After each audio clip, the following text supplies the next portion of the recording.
Welcome back to part 3 of Cendrillon. Boys and girls, I really have had a good time reading this beautiful fairy tale with you. I cannot wait to see and hear what happens in the rest of this book. Cendrillon comes into the beautiful ball. Everyone is gazing. Her stepmother does not look very happy.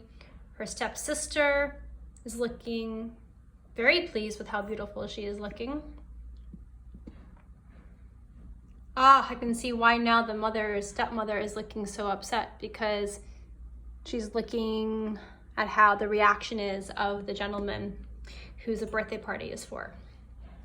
Let's read and find out. What a grand entrance Cendrillon made. All eyes turned toward her and could not turn away. I heard whispers all around. Who is this pretty girl?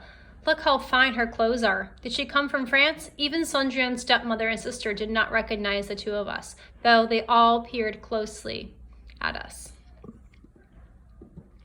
And there is a fairy godmother in the background as well, accompanying her, chaperoning her.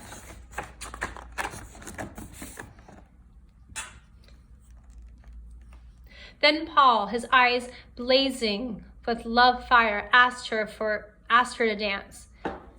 And he refused to dance with any other. I know. I watched as I ate. Oh, what fine food I helped myself to as I watched the handsome couple, even chocolate sherbet.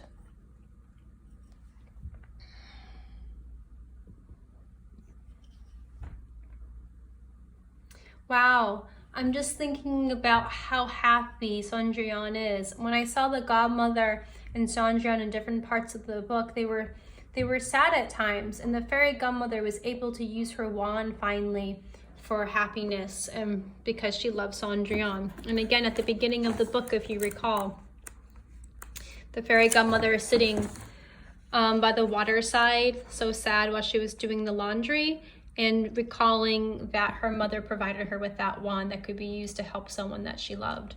And finally, with those 3 taps, she was able to grant a wish and make someone that she loved very happy. Oh, she's being whisked away. I'm assuming that means that the magic is supposed to be worn off. Let me make a prediction. I wonder what's going to happen based on the other fairy tale of Cinderella that I read. I'm going to make a prediction in my head. Here we go, boys and girls. Cendrillon was so happy, and I was happy seeing her so, that we forgot to mark the time. Suddenly I heard distant bells strike the first chime of midnight. Astonishing all with my rudeness, I grabbed Cendrillon's hand and cried, "It is nearly midnight, we must go!" For a moment I feared she would not obey. Then she turned and we ran toward the door. Paul cried, "Wait! I don't even know your name!" He ran after us, but guests and servants, confused by such running and shouting, blocked his way. As it was, we barely escaped to our carriage because Cendrillon stumbled down the stair. She had to leave behind one of her embroidered slippers. Ooh, just like the fairy tale Cinderella, her shoe has fallen off. Can you predict what's going to happen? Oh, they're back in their traditional clothes that they had from before the magic was there. I see all the animals turning back into themselves, and no longer the coachman, and no longer the footman, and no longer the carriage and everything. Oh, everything has changed back because the magic has worn off. Because remember, magic only lasts a certain short amount of time. Off we sped into the night as I counted the chimes. And the moment I heard the 12th stroke, we found ourselves in the dusty road beside a smashed breadfruit.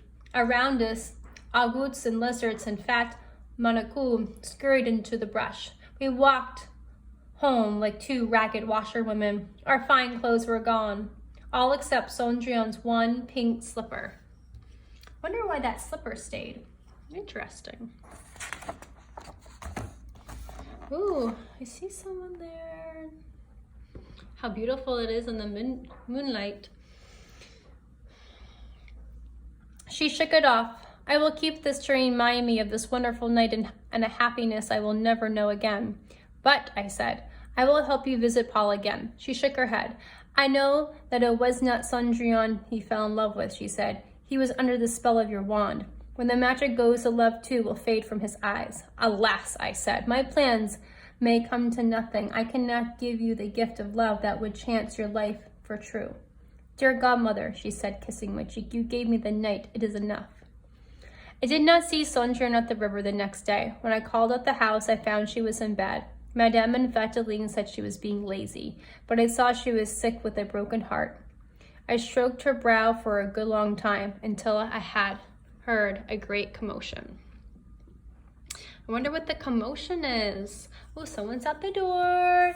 Oh, she's so sad. Oh, she sleeps on the floor. Oh my goodness, I'm so sad. Oh, look at that beautiful shoe glowing. The magic is still on the shoe. Look at that face. She can't fit in that shoe, even though the stepmother is trying. Oh, Paul sees someone up on top of the stairs. When I looked for the cause, I found that Paul had arrived. He was followed by a footman carrying Cendrillon's lost pink slipper on a satin pillow. To Madame and Vitaline, he explained, I'm searching for the lovely stranger who was at the fête last night. This is her slipper. I am asking all unmarried women on the island to try it on. I will wed the one whose foot it fits. From the doorway, I heard Madame say, my pretty daughter is the only unmarried girl in the house. Then Vitaline and her mama tried to force the girl's big foot, with toes like sausages, into the slipper. Such grunting and groaning you never heard. So eager were they, I feared they would destroy the slipper. If you cut off those big toes, I called out, it would be a fine fit. Madame screeched, go away, old woman. And I did. Straight back into Cendrillon's room I marched. Ah, she's trying on the shoe and he looks happy. Now, child, if you love me, I charged her, do this one thing for me. Go out into the hall. She drew a shawl around her cotton shift. Barefoot, she went into the hall where panting Madame and sobbing Vitaline had given up the battle of the slipper. But just as Paul was turning to go, I tapped Cendrillon. Two, two, two. And with my wand, the astonishment of all, she appeared as if she had at the ball. No, godmother dear, she said, no more spells. With a sigh, I touched her again, and she was as before, in her shift and shawl. Without hesitation, Paul knelt before her. Gently, he placed the slipper on her foot. Then he said, you are as beautiful as this minute as you were last night. And everyone in the room could see the true love in his eyes. I love that she wanted to be genuine and not have her be dressed up. She just wanted to be herself. That's pretty confident. Oh, hooray, at last. They fell in love, they got married, and I'm sure they lived happily ever after, like most fairy tales. Cendrillon and Paul were married soon after this.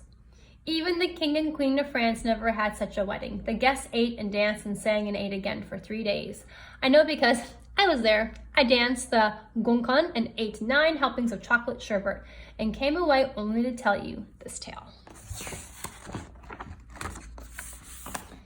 That's lovely. And in the back of the book, they have some beautiful phrases that are in French Creole and in English, which is just beautiful. The magic slippers are on the back. I hope you enjoyed this Caribbean Cinderella story as much as I did reading part 3. I hope you have a beautiful day, and I'll see you tomorrow.